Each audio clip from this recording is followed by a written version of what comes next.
For the purpose of USMLE Step 1, let's talk briefly about a very high yield murmur, the HOCM murmur.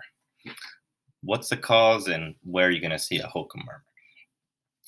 HOCM is an autosomal dominant condition in which there is asymmetric hypertrophy of the ventricular septum. That's the key word. It's asymmetric. There's not a concentric thickening of the ventricular wall like you would see in chronic hypertension. Rather, the septum is enlarged, but the free wall is not.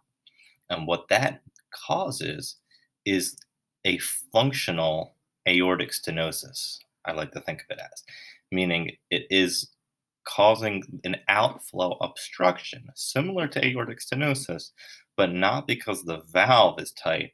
Rather, it's because as the ventricle contracts, the mitral valve slaps at the outflow tract and you get an obstruction. And that obstruction causes a turbulent flow and you get a murmur. It's going to be a systolic murmur, just like aortic stenosis. So how can we differentiate?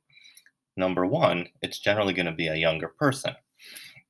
Since it is a genetic disorder, you have it when you're born, you develop it over time.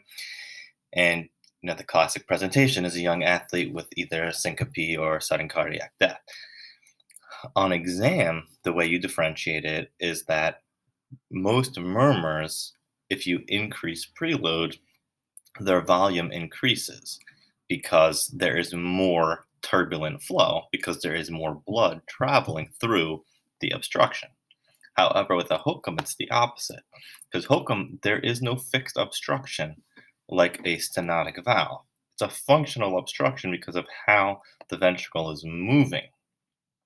So if you get enough blood into the left ventricle, there is less of an obstruction.